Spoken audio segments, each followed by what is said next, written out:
There's a lot of talk about young people and how to get them to engage with culture, how to get them into museums, how to get them to go to the theater. We need to find new and innovative ways to educate young people and get them to engage with real culture. When I say we, I think people who work in public service in one way or another, either literally in art museums or creating policy concerning culture, international organizations, politics, all that stuff.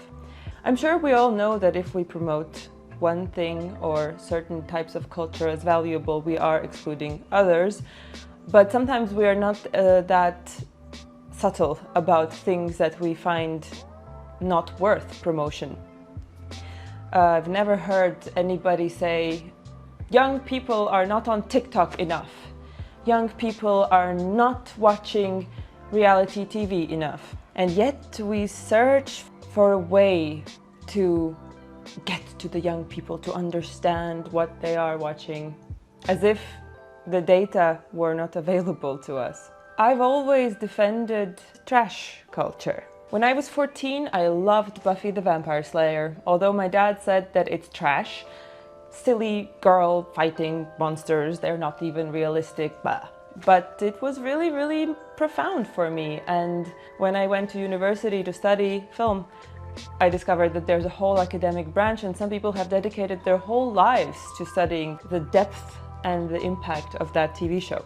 A whole generation learned about girlhood, sexuality, trauma, power from that vampire show. In my 20s, similarly, I had friends who really despised reality TV and who thought I was shallow and wasting my time for watching it. But take Kardashians. If you don't like them, it doesn't change the fact that they are teaching millions of people about race, performing Armenian identity, power, personal branding, how to win at communication in this digital age. These trashy TV shows, we call them guilty pleasures because we can't admit that we like them. They're not just entertainment, they're a mirror. They give what their audience is like and are interested in.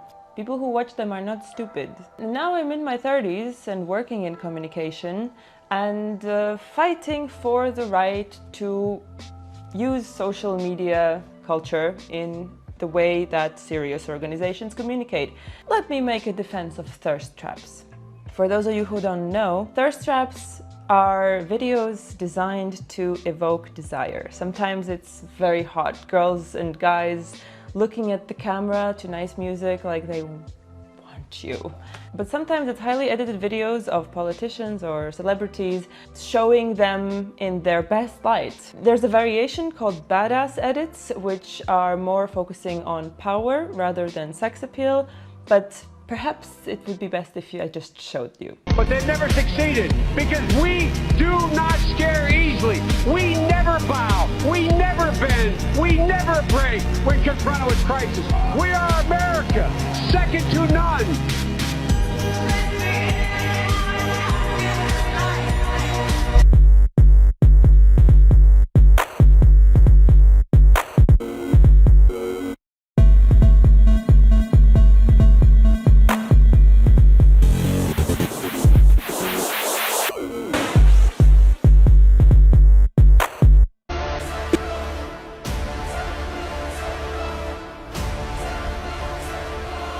I chose to show you Biden and Trump thirst traps because I recently read an academic article where they made an experiment. They showed groups of people these thirst traps and they found that thirst traps made politicians seem more attractive to people. Badass edits improved participants' favorability to Trump, but not Biden.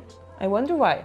Higher quality edits had bigger impact. So they concluded that for audiences that saw these kinds of videos spontaneously on their social media, this could have had an impact on the appeal of the candidate to them, and so they're speculating that this could have had an impact on election results.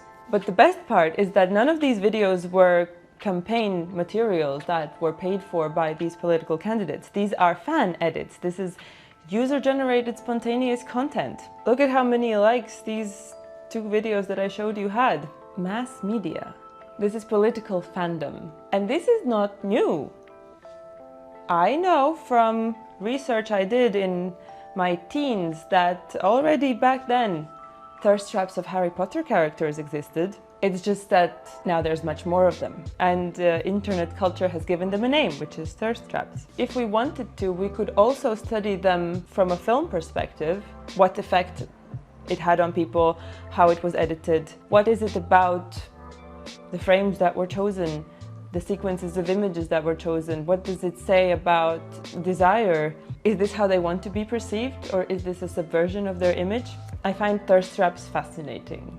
I wouldn't go so far as to say that not enough young people are watching thirst traps, but maybe not enough politicians are. That's just one example of trash social media codes, memes, right? There's an academic who compared memes to DNA, that if DNA is evolution of life biologically, then memes are the evolution of life culturally, because we take something and we copy it. From ancient times, copying, it evolves. It's not just a picture, it can also be a way of editing a video. So to finish this video, I think we are not paying enough attention to user-generated culture.